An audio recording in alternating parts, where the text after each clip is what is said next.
Someone gave an ancient city 1 star, on Google. The review said, and I quote, "There are rocks everywhere. There's nothing to see here." This is a place that is thousands of years old, a place where some of the earliest humans walked, a place that archaeologists have spent decades carefully uncovering, piece by piece, with brushes and patience. And someone stood there, looked at it, and thought, "Needs more trees." Another reviewer wrote, "Very overrated. It's maybe 100 years old at most." 100 years, at most.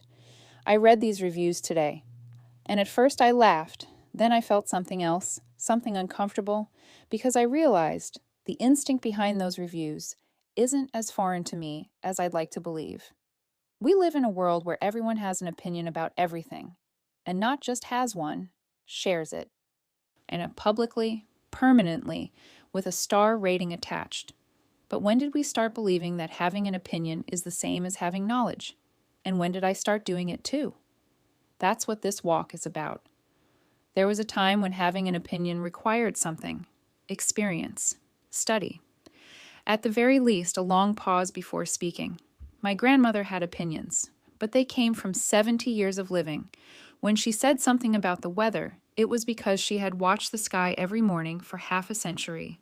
When she said something about food, it was because she had fed a family through seasons when there wasn't enough. Her opinions were earned. And now I open my phone and someone with no background in archaeology is confidently explaining that an ancient civilization is overrated. Someone with no training in ecology is recommending that a desert landscape needs more trees.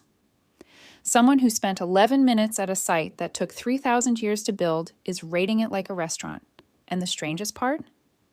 The platform asks them to. Google literally says, "How was your visit? Leave a review."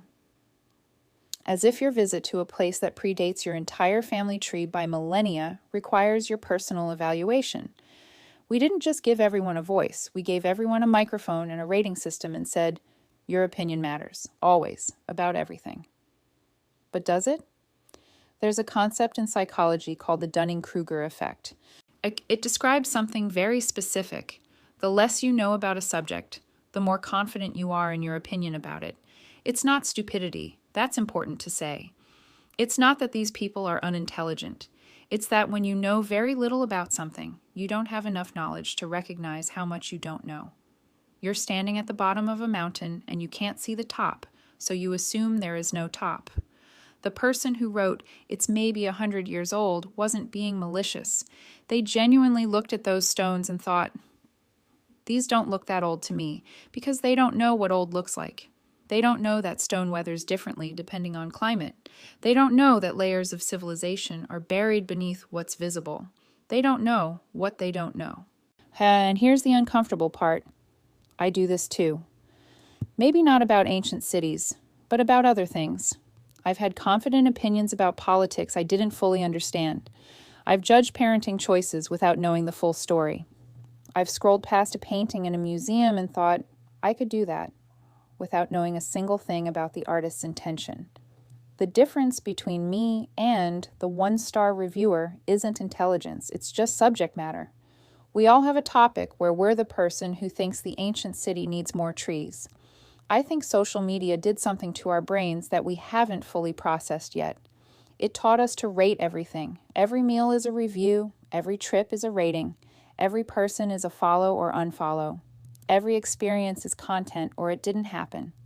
And somewhere in that process, we lost the ability to just experience something without evaluating it, to stand in front of something ancient and feel small, and be okay with feeling small, to not understand something and let that be the end of it, instead of turning that confusion into a confident 1-star review. I think the most honest thing a person could write on that Google review page is, "I stood here and I didn't understand what I was looking at, but I could feel that it mattered." That would require something that social media has almost trained out of us: humility. The willingness to say, "I don't know enough to have an opinion about this, and I'm okay with that." But that doesn't get likes.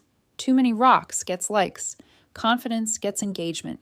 Certainty gets shares. And uncertainty, honest, thoughtful uncertainty, gets ignored. When was the last time you said, "I don't know," and meant it? Not as a deflection, not as false modesty, but as a genuine, comfortable admission that you simply don't have enough information to form a judgment. I've been practicing this lately, not on big things, on small things. Someone mentions a political situation in a country I don't know well, and instead of nodding along or offering a surface-level opinion, I say, "I honestly don't know enough about that." It feels strange at first, almost embarrassing, because we've been trained to always have a take, a hot take, a quick take, a reaction, a rating. But "I don't know" is the beginning of learning. It's the door that opens before knowledge walks in. And the one-star reviewer closed that door. They walked up to thousands of years of human history, decided they already understood it, and re-rated it and left. They didn't just miss the city. They missed the chance to be changed by it. I think that's what bothers me most. Not the ignorance. We're all ignorant about most things. But the speed. The speed at which we decide. The confidence with which we dismiss. The ease with which we reduce something vast and complex to a number between 1 and 5. I said earlier that I do this too. I want to stay with that thought for a moment. Last week I watched a documentary about a subject I knew nothing about. Halfway through, I caught myself forming an opinion. A strong one. Based on 30 minutes of watching. About something people have studied for decades. I didn't post it anywhere, but I felt it. That rush of certainty. That comfortable feeling of, I get it now. After 30 minutes. That's the same muscle the one-star reviewer used. The only difference is that I didn't press submit. And I think that's the real question this walk is about. Not, why are people like this? But, how often am I like this and don't notice? How many times have I rated something, a person, an idea, a place, a situation, in under a minute? How many times have I decided I understood something that I barely glanced at? The answer, if I'm honest, is more than I'd like to admit. Here's the thing about that ancient city. It doesn't care about the review.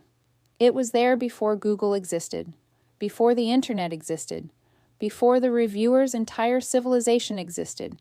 It will be there long after the review is buried under a million other reviews, all equally confident, all equally forgotten. The stones don't need validation, and they don't need 5 stars to keep standing. They survived earthquakes, wars, centuries of neglect, and the slow, patient work of time. A 1-star review from someone who spent 11 minutes there is not going to be the thing that breaks them. But it might be the thing that breaks us. Because every time we rate something we don't understand, we get a little more comfortable with not understanding. We get a little more used to the surface, a little more distant from the depth, and that's a loss. Not for the ancient city, for us. So the next time I'm about to form a quick opinion about a place, a person, an idea, I want to try something. I want to pause and ask myself one question. Do I know enough to have this opinion, or am I just the person who thinks an ancient city needs more trees? If you've ever caught yourself rating something you didn't fully understand, welcome. You're in the right place. We're all learning to slow down here. See you on the next walk.